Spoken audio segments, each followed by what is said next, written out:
Naannoo Tigraahittuu araaraan duubattu mootummaa cehumsaattuu dhaabbachuu qabaa waliigaltee jedhutu ture. Bu'uurumaa saniini Geetaachoo Raddaa akka pirezidaantii naannoo kanaa tahettuu filamee jira. Paartiidhaanii filamee ammaan booda bulchuu deema. Dabra Tsiyoon waraanaan durattuu pirezidaantii naannoo Tigraahii ka ture garuu achiin duuba filannoo godhameenu itti fufe. Filannoo sanii mootummaan Itoophiyaalleen akka filannootti hin lakkaane waliigaltee Afrikaa Kibballee keessattuu filannoon sun akka hin taanettu lakkaame yookaan ammoo haqame. Kanaafuu afaan seeraatti yoo dubbannu yeroo ammaan tana haga Geetaachoon filamuttuu naannoon Tigraahii bulchiinsa qabdillee jechuun nama rakkisa. Pirezidaantillee qabdillee jedhee nama rakkisa. Maal jennaan waliigalteen South Afrikaa yookaan ammoo Afrikaa Kibbattuu mootummaa Itoophiyaa waliin gaggeeffamee kan waliigaltee sun godhe mootummaa federaalii Itoophiyaatii fi TPLF yookaan adda bilisummaa uummata Tigraay Hiwwahaatittuu waliin godhe. Akka mootummaattuu beekamtiin hin kennineefi akka TDF yookaan ammoo Tigrayan Defense Forces humna ittisa Tigraahittuu wanni isaan hundeeffatan sulleen beekamtiin arganne. Kanaafuu waggoota Abiy Ahmediin dhufe dubattuu yeroo jalqabaatiif haa jennuuti eegi waraanti dubattuu Tigraay pirezidaantii godhachuu deemti jechuudha. Kun ammoo araarii Afrikaa Kibbattuu godhame sun akka lafa qabatuu fi waan akka malee gargaaruu naaf fakkaata. Keessattuu naannoon Tigraay akka malee miidhamtee naannoon Tigraay rakkoo guddaa keessa seentee mootummaa dhaabuun kunini deebisanii Tigraay ijaaruufillee guddoo gargaaraa. Kalammata ammoo mootummaan dhaabbatu kunini mootummaa federaalii irraa baajetii argachuu danda'a. Baajetii argachuudhaani uf bulchaa uf deebisee ijaaraa. Gara biraatiin ammoo hojjettoonni mootummaa federaalitii fi kan naannoo Tigraay illee haga mootummaan dhaabbatu mootummaan maallaqaa isiniif gadi dhiisuu jechaanii ture. Sanirraa kan ka'e baay'ee rakkatanii amma yoo mootummaan dhaabbatu maallaqaa argachuu deemanii baajetaa mindaan isaanii kan hin kaffalamneef illee kaffalamuu deemaa. Yookaan minda argachuu deemanii warrillee rakkoo keessa bayuu jechuudha. Tigraay ijaaruu fi deebisanii suphuu fi wantoota baay'ee miidhame kana deebisanii ijaaruu fi faayidaa guddaa qabaa nattu fakkaata. Gara biraatiin ammoo hawaasi addunyaa gargaarsa Tigraay fi kennamu gargaarsa mootummaa Abiy Ahmediitiif kennamu liqii haa taatu gargaarsa taatutti waan adda addaa haala jechuun araarii kun irratti deemuutu murteessaa jechaa jiranii. Araaraa fi nagaan bu'uun Tigraay keessatti akkasumattuu waraana wal qabatee badii yookaan yakka dhalatee fi itti gaafatamummaan seeraa jiraachuun qorannoon bilisaatii fi walabaa gaggeeffame warri jechuun waan kana godhe adabbii barbaachisaa argachuun akka haal dureettu laf kaa'anii jira waan taateef karaa dippiloomaasiilleen wanni kun ta'uun wanni kun hojii irra ooluun akka naaf fakkaatutti adeemsa gaarii naaf fakkaata. Warri Tigraay gariin Geetaachoo Raddaa odoo hin taane Dabra Tsiyoon yookaan namni biraa akka pirezidaantii ta'u irri caala Dabra Tsiyoon akka ta'uu barbaadanii warri sun gariin mufachuun malanii garuu akkuma walii galattuu sadarkaa paartittuu waan filamee fi Geetaachoon yeroo waraanallee dubbii himaa nama ololaa warraa fi ture waan fudhatan naaf fakkaata. Falmitoota illee biratti waan fudhatama qabu naaf fakkaata. Pirezidaantii Dabra Tsiyoon akka inni ta'uu barbaadame Abiy Ahmed irratti didee duubattu deebisee jiranii gaafa warri Finfinnee dhufee isa wajjin mari'atanii.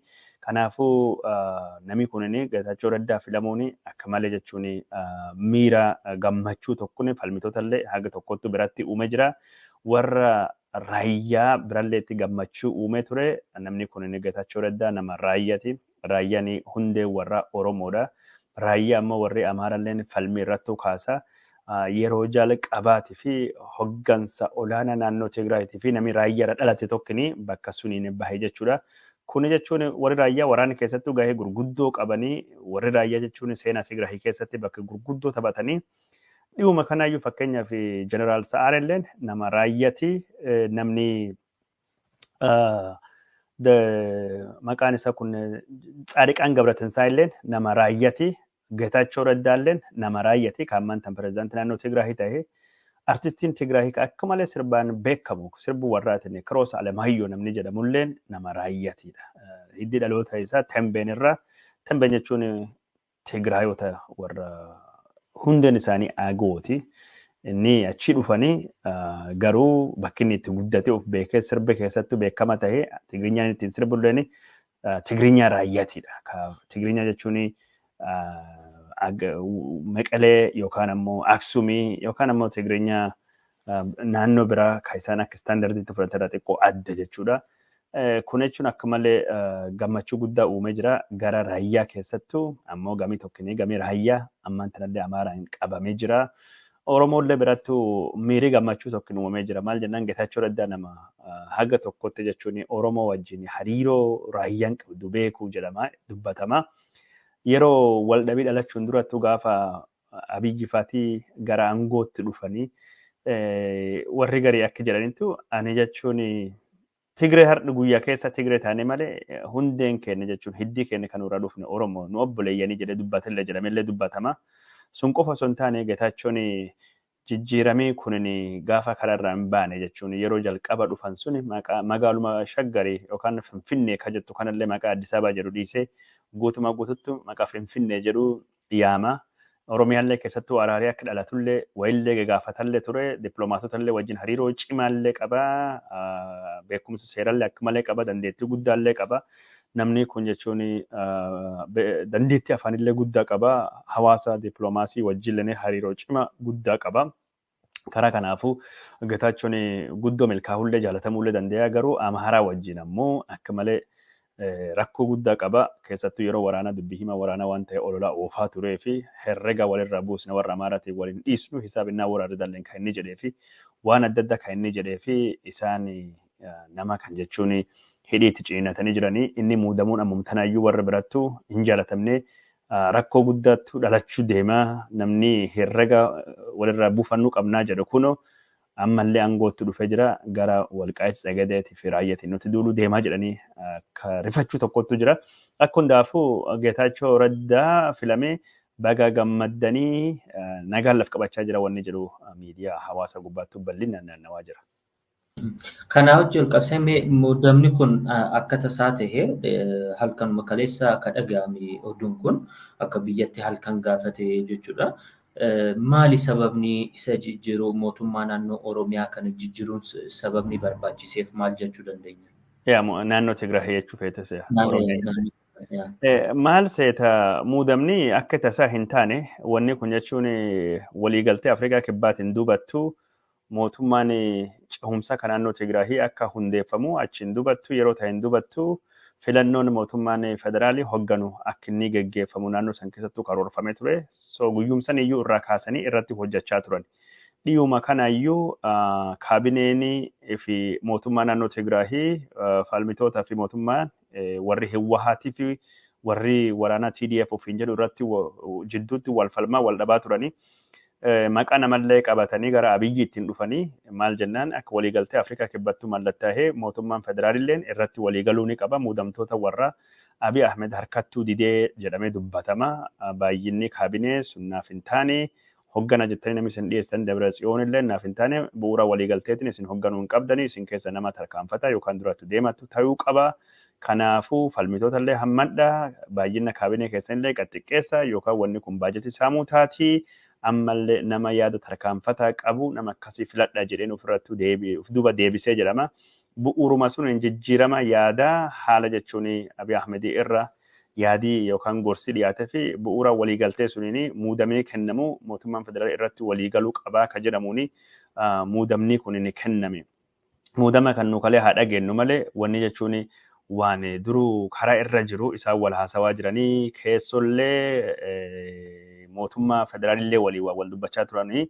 Kanaafuu waan akka jechuun tasaa yookaan ammoo seetii tokkotti daddafee hardhaa kalee yookaan libsuu ijaa keessatti ta'e tokko miti.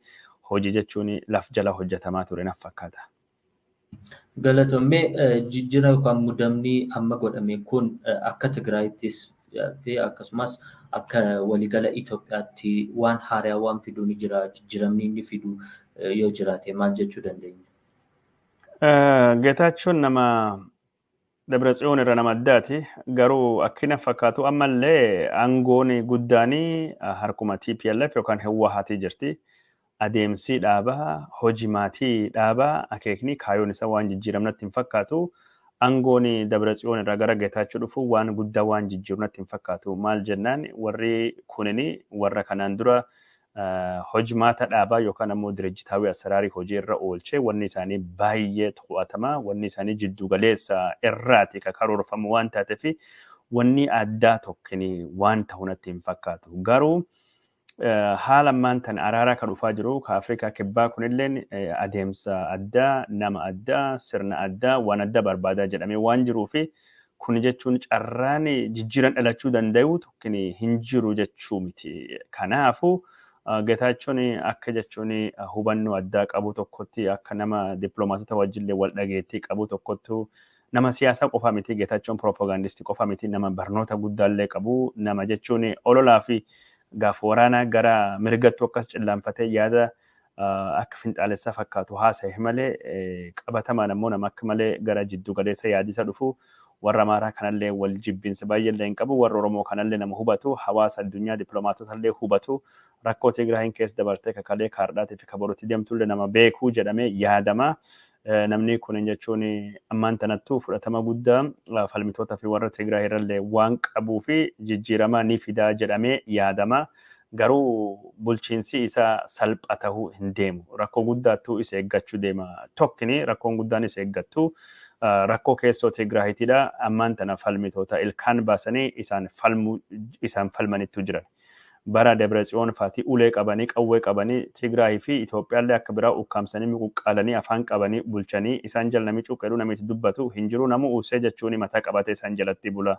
Yeroo ammaan tana falmitooti aangoo argatanii jiranii biltsiginnaan Tigraay wanni jedhulleen dhaabbatee jira jechuudha.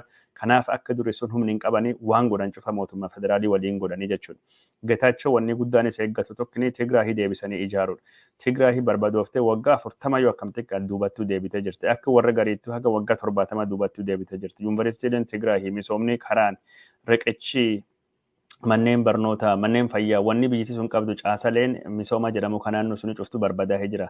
Caasalee kan akkam deebisee ijaaruu danda'a. Kun rakkoo qormaata guddaa isa eeggachuu danda'u. Isa eeggachuu deemu. Caasalee suniin alattuu jechuun dargaggeessi Tigraay gariin hojii akka malee dhabee jira. Miidhamee jira. Dinagdeen burkutaa'ee barbaadaa jira. Qaama hirdhuu hedduutu jira. Warri waraana keessa jechuun gaafa waraana namni waraana jedhanii waraanattuu nam hundaayyuu hojii tahee namni hojii hin barbaadu. Amma namni dalagaa barbaada. Amma namni daabboo barbaada. Amma namni bultii barbaada. Waraan kanattuu manuu ooftanii gaafii gaafachuu jalqaba. Wanni kun cuftinuyyuu isaa fi waan salphaa ta'uu hin deemtu jechuudha. Akka malee rakkoo guddaattu karaa dinagdee, karaa hawaasummaa, karaa siyaasatiinis qunnama. Lafti Tigraay ammallee bakki guddaan naannoo Amaaraatiin qabamee jira. Walqaayitii Raayyaa Tsagadeen kun cuftinuu harka Amaaraa jala jirtu. Lafa kan akkamiin deebisuu danda'a jechuudha. Kunillee rakkoo guddaa isa eeggattu. Lafti garii ammoo Eertiraa keessa jirti. Eertiraa keessayyuu rakkoo jijjirtu kan lafa jijjirtu kan akkamiin deebisa. Eertiraa fi warra Tigraay wajjin warra Amaaraa wajjin hariiroo gosa kamii qabaachuu deema ka jedhullee rakkoo guddaa isa qunnamuu deemuu jechuudha. Sun qofaayyuu odoo hin taane mootummaa federaalillee wajjin rakkoon guddaanis qunnamuu deemti. Maal jennaan ammaan tanattu araarii lafa hin qabanne jechuun waan araaraatti hojjechuu qaba. Wanni araaraa kun ammaan tan ka mootummaan federaalii haasa'uu yookaan dubbatu warri garee ka Tigraay mufachiisuu ni mala. Keessattuu ka lafa Amaaraatiin fa'aatiin wal qabatee waraan Eertiraatiin wal qabatee haali ittiin baasanii kun cuftuu rakkoo ta'a. Daayaaspooraan Tigraay gaafii hedduu gaafachaa jira. Gaafii isaan gaafachaa jiran keessaa tokkini Komishinii Mirgoota Ilmaan Namaa Mootummoota Gamtoomanii Jineevaattuu ka hundeessee gareen qorattoota dhimma waraana Itoophiyaa kaabaa qorachuu qabaa ka jedhan. Mootummaan federaalii waan kan dhiisa jedhe dhiibbaa irratti godhaa jira. Geetaachoo Raddaa garkam dhaabbata? Daayaspooraa wajjin dhaabbataa moo mootummaa federaalii wajjin dhaabbata? Moo jidduu keessa dhaabbate? Yoo mootummaa federaalii wajjin dhaabbate daayaspooraa wal dhabuu deemu uummata Tigraayitiin. Yoo daayaspooraa wajjin dhaabbate mootummaa federaalii waliin wal dhaba. Araarii rakkootu jira jechuudha. Kanaafuu teessoon Geetaachoo Raddaa amma irra taa'uu jiru kun teessoo akka malee balaan guutamtee teessoo jechuun ibidda irra taa'aa jira. Yoo ibiddi kana qarooma qabaatee mala qabaatee kan ittiin dhaamsuu danda'u taate yoo warra ollaallee waliin kan hojjetu taate mootummaallee kan irratti walii galu taate nagaa yoo akkasitti buuse taate nagaan kun lafa qabatee bifa waaraan duratti deemuu dandeenya. Yookaan teessoon inni taa'e kun teessoo akka malee qormaata qabdu teessoo namni hedduun irra taa'uu hin hawwine waan gosunittuu jira jechuudha. Akka durii salphaa hin taa'u jechuun akka warri hewwaati durii bulchanittu akka sunittuu bulchuun hin jirtu na fakkaata. Galatoomii waan guddaa bootaa amma yeroon isaatis yeroo gaarii natti hin fakkaatu nama bulchiinsa irratti nama muuxannoo qabuu fi ejjennoo jajjabaa fudhachuu gaafa qabuudha jeetiin amana. Yeroon isaa hedduu haamaadha waan jiru kaasuu barbaadeeti. Mee muddama Tigraay kanarraa gaafa gara biraatti ceenu dhiyeenya kana bakka bu'aa hajaa dhimma alaa Ameerikaa kan ta'an Antooniyoo Bilinkan kara Itoophiyaatti imalanii turanii. Sababa kanaan mootummaa Itoophiyaa fi akkasumas naannoo Tigraay wajjinis mootummaa naannoo Tigraay wajjinis akka wal dubbatan Geetaachoo Raddaanis Tiwiitar isaa irratti barreessee ture.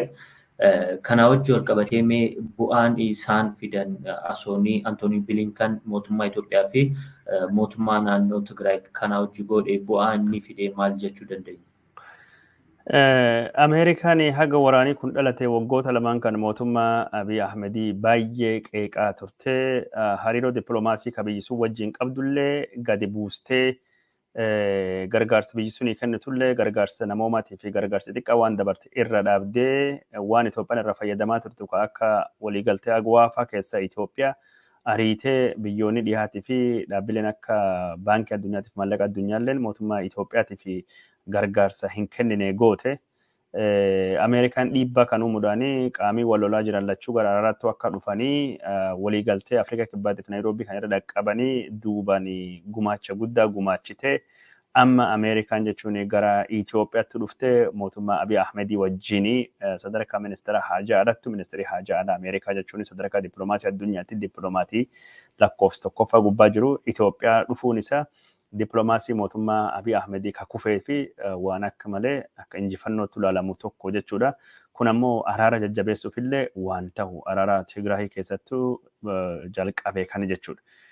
Abiy Ahmedii jechuun waan kana waraana injifatee argatee odoo hin taane injifannoon ammaan tan dhuftan akka kiyyattuu injifannoo qabsoo Oromooti. Maal jennaan Ameerikaan Abiy Ahmedii wajjin hariiroo qabduu fooyyessuu fi waan hedduu mirgaa bitaa laaltee Itoophiyaa keessatti humni siyaasaa jiru kamfaadha. Yookaan wajjin dhaabbadhu Itoophiyaan nagaa horattee gaafii Afrikaa tasgabbaahee fedhiin Ameerikaa durattuu deemuu danda'a waan jettu gama goote jechuudha. Humnoota siyaasaa jiranii ka Tigraay illee gartee humnoota siyaasaa ka Amaaraallee ka Oromollee ka Somaalillee ka warra biraallee ilaaltee Abiy Ahmedii saba guddaa irra dhufee Abiy Ahmedii saba guddaa dinagdee guddaa biyya sunii fi gumaachuu qubsum lafaa jiddu galeessa ta'uu baay'een uummata guddaa qabu teessoo yookaan ammoo ji'oogiraafii bal'aa fi misirra qubatu waan taateef uummata kana dhiibnee Itoophiyaa keessattuu nagaan dhufu tasgabbiin dhufu demokiraasiin dhufu badhaadhinni dhufu hin jiru gaafii Afrikaallee nagaan inni horate hin jiru. Kanaafuu Abiy Ahmedii maqaa Oromoo kana waan dhufee fi Itoophiyaan harka Oromoo jirti jedhanii akkasittuu humnoota siyaasaa kan Itoophiyaa keessa jiranii mirga bitaa isa ilaalanii Abiy Ahmedii wajjin dhaabbachuun barbaachisaadha. Kun jechuun qabsoo Oromootii fi akka malee waan guddaa tokko jechuudha.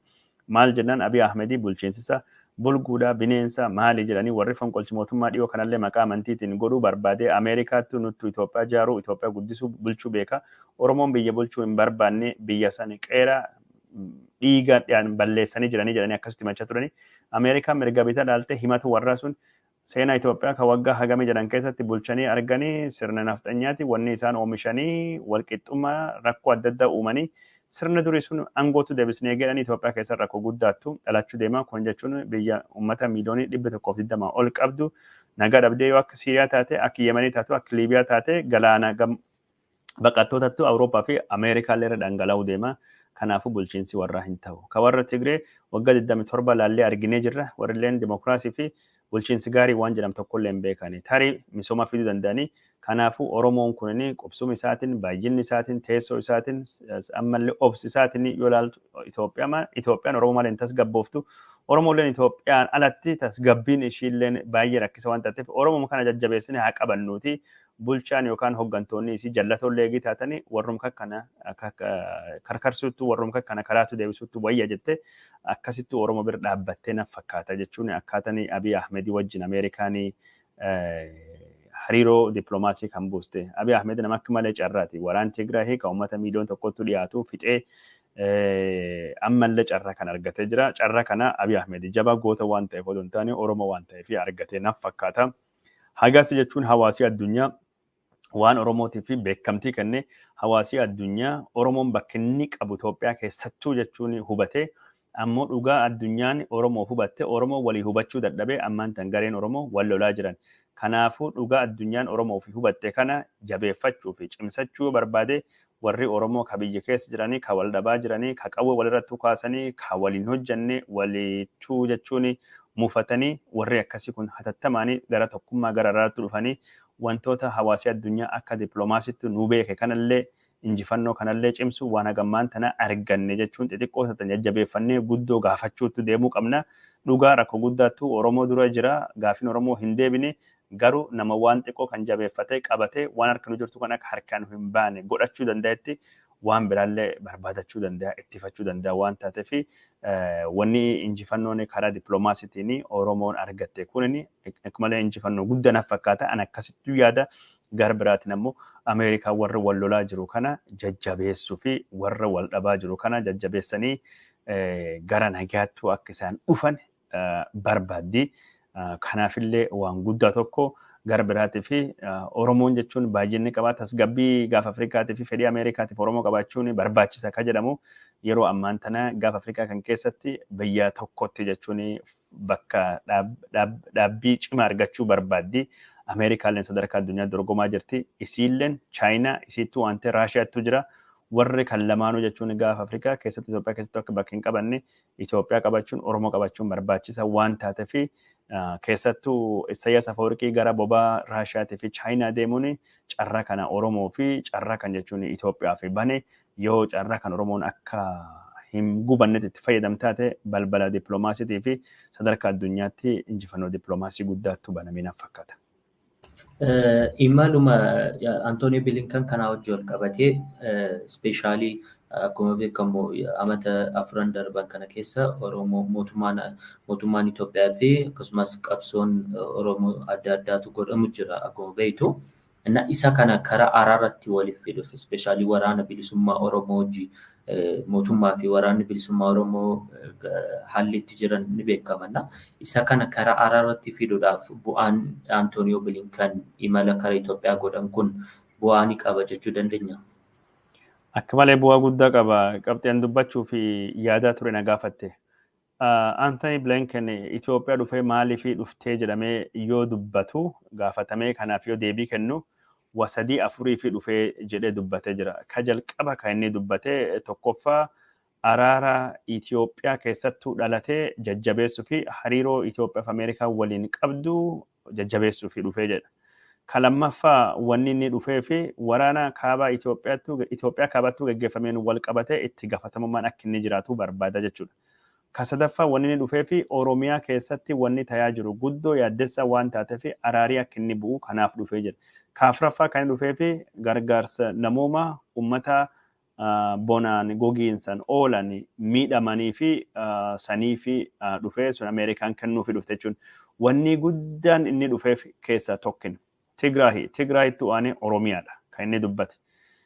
Warri garii attentionii yookaan xiyyeeffannaa argachuu fi awwaara kaasanii iyyaa turanii achittuu sabni akkasii duguuggan sanyii irratti taate Wallaggaan jechuun qeeraan taate maaliin ajjeechan akkasii taate matakkali biyya akkasii taate akkasiin akkas taate nu akkas taate nu dhumannee biyyittiin buluutu hin jirtu Oromoon biyya bulchuu hin barbaanne aangoo nuu kennaa jedhanii iyyaa lallabaa turan. Warra sanii fi Ameerikaan xiyyeeffannaa warra hin kennine warra maqaa hin dhoofne Ameerikaan yookaan ammoo warra falmitoota ka ilaalchi Ameerikaa fakkaataa demokiraasii gosa Ameerikaa liberaal demokiraasii finnaa ka jedhanii fi xiyyeeffannaa hin kennine. Wanni Ameerikaan jetti yoo jiraate waraana kaaba Itoophiyaatti gaggeeffamu dhaaba waraan suni wal qabatee itti gaafatamummaatu barbaachisa. Garuu Oromiyaa keessatti rakkootu jira rakkoon kun hafurattuuti. Maaliif Ameerikaan rakkoon kun hafurattu jette dubbatti tokkoffaa wanni Oromiyaa keessatti deemaa jiru kunini hagam tokko akka inni cimaa taate Ameerikaan hubachuutti mul'isa. Ka lammaffaa ammoo waan kanaaf xiyyeeffannaa kennuun Ameerikaa maalirraa kayaa? Gaafa Afrikaa tasgabbaa Itoophiyaa tasgabboofti. Itoophiyaa fedhii Ameerikaa bakkaan baastu uumuu fi hundeen Oromiyaadha Oromoodha ka jedhudha. Ameerikaa fi Oromoon hundee tahuu fi jalqaba Oromiyaan nagaa qabaachuu qabdi. Utubaan dippiloomaasiin Ameerikaa ammaan irratti dhaabbate gaafa Afrikaa keessa Itoophiyaa keessa ammoo eessa? Oromiyaa. Kanaafuu Oromiyaan nagaa qabaachuu qabdi, Oromoon waliigaluu qabdi, Oromoon wal dhaga'uu qabdi. Ameerikaan fedhii ofiitii fi Oromoo tasgabbaayaa jechaa jirti. Ameerikaan waan kan beekte Oromoon beekuu dandeettedha dubbiin. Ameerikaan bu'aa ofiitiif jecha tasgabbiin Oromoo na barbaachisti. Kanaafuu Oromiyaa keessatti wanti ta'aa jiru yaaddessa waan ta'eef karaa araaraatiin haa furatu, karaa nagayaatiin jette. Oromoon ammoo jechuun wanni Itoophiyaa keessatti ta'aa jiru gaafa Afrikaa keessattuu gahee qabnu taphachuuf Itoophiyaa keessatti gahee qabnu taphachuuf araari nu barbaachisa, tokkummaan nu barbaachisa, hubannoo Ameerikaan hubattee hubannoo Blinken hubate kan Oromoon qabdi ka jedhudha. Oromoon carraa kan itti fayyadamti moo looteree kan gubuu deemti ammallee. Keessattuu Abiy Ahmed muummeen ministeera biyya suni gaafa biyya suni garangootti dhufee jaalatamee uummanni Itoophiyaa kaaba kibba bahaa dhihaa jiddu galeessa gara cufaayyuu sagalee tokkoon ka'ee Abiy Ahmed kunu fayyisaan Itoophiyaa dhufee jira. Muusaan biyya suni galaana diina qaxxaamursu dhufee jira. Biyyi suni nabiyyiitti dhufe abiyyi miti gariin nabiyyi jedhanii gariin ilma abbaa gada jedhanii gariin nugusa mootii jedhanii cuftuu ka ofii godhatanii Abiy Ahmed jedhanii harki dhaananii fi nu ceesisaa biyya sun malka ceesisaa jijjiirama fidaa jedhame. Garuu carraan sun jechuun akka hin taane maseenee ummati miiliyoonii tokko waraana imaammatisa dogongora irra dhalatanii dhumate. Oromiyaallee jechuun dirree waraana taate. Benishaanguliin dirree dhiigaa taate. Tigraahii fi Amaaraa fi Affarillee ni barbadawan. Ammallee garuu carraa argatee jira. Kanaaf Abiy Ahmed carraa argate kanattuu fayyadamee warra Oromoo wajjin haasahee dippiloomaasiidhaan injifannoo ammaan tana akka Oromootti arganne kan jabeessuu danda'a. Abiy Ahmed jechuun sadarkaa addunyaatti Noobeelii argate. Noobeeliin dubattu jechuun dhiiga miiliyoonotatti dhangala'e. Dhiiga uummata miiliyoonitti dhangala'e. Garuu ammallee carraa argatee jira. Carraa kan itti fayyadamuu danda'a. Carraa kan akka Abiy Ahmed itti fayyadamu ummati Oromoo dhiibba mootummaa irratti godha. Beekan, hayyuun, jabaan, qaroon, Oromoon, guddaan, xiqqaan, barataan, barsiisan, abbaan gadaa, abbaan qabeenya, haati siiqqee, dubartiin, shamarraan Oromoo tokkummaan dhaabbatanii mootummaa irratti dhiibba godhanii akka inni waraana bilisummaa Oromoo wajjin nagaa buusuu yookaan gara mariitti deemu godhuu danda'a. Waraanni bilisummaa Oromoollee waraana mo'achuu hin dandeenye keessa jira. Yoo mo'atellee waraanni kun jechuun bara dheeraa fudhata barbadiinsa hamaatu jira. Waraan hin taane kan irra dhaabbatee jechuun mootummaa wajjin gara mariitti deeme gara nagaa buusa ka jedhutu jira jechuudha. Kanaafuu gara lachuu mootummaallee irratti waraan bilisummaa Oromoollee irratti gara lachuunittu dhiibbaa godhuun gara araaratti akka isaan dhufan gara mariitti akka dhufan baay'ee barbaachisaadha. Waraanii ammaan tana kun fedhii Oromootiif irra hin jiru. Waraanii ammaan tana kun barbada malee uummata Oromootiif waa takka buusee hin jiru. Amma waa tokko amanuu qabna. Aangoon Itoophiyaa gara kaabaa irraa gara jidduu gara kibbatti dhufee jira. Gara Oromootti dhufee jira. Warri Tigraahii haga tokkotti waan sun hubatannaaf fakkaata. Warri Amaaraa ka biyya bulchinaa fi dhaabbannee dhalannee biyya bulchinaa malee nam jalatti hin bullu yookaan nama wajjin hin bullu jedhan dhugaa san fudhachuu hin dandeenye. Oromoon ammoo Oromoo keessa warra garittu jira. Toltullee baddullee aangoon gara Oromootti dhufu kan warri hin beeknetti jira. Warri jechuun Oromiyaallee keessa akkuma jechuun Amaarii biyya bulchuuf qopheesse nu bulchine malee hin taas jedhutu jira. Kanaafuu gara cufaafu abbaa irrummaa amala abbaa irrummaa kana ansabattanya nugusi mootii ka jedhu Abiy Ahmed dhiisuu qaba. Nu yoo hin bulchine Oromiyaan hin bultu yookaan Itoophiyaa goolla nagaa dhowwinaa warri jedhu warri yaadu gosuun qabullee dhiisuu qaba. Jiddu galeessatti dhufanii waan ammaan qabnu xiqqoo tana akkamiin kunuunfachuu dandeenya. Akkamiin kan caala waan guddaa argachuu dandeenya. Kanaaf injifannoo dippiloomaasiitiifillee biyya sun tasgabbeessuufillee fedhii Oromoo duratti deemsuufillee araara nagaatti dursa jechuudha. Yoo Tigraahii wajjin nagaa buusee mootummaan kunini Oromoo wajjin waan nagaa hin buusneef hin jiru. Yoo Oromoo wajjin nagaa buusee mootummaan Abiy Ahmed hundi isa cima taate wanni inni Amaaraa gunatuufillee wanni inni warra biraa kadhatuufillee hin jirtu. Ibin jechuun yeroo garee dippiloomaasii irratti xiyyeeffannoo guddaa wanni godhamuuf hin jiru. Yoo ofii tokkummaa qabaannee jaaramainsi qabaanne wanni nu alirratti rarraanuuf hin jiru jechuudha. Wal ijaaruu, tokkummaa qabaachuu, araara buusuu, walii galuun akka malee barbaachisaadha jedhee yaadan.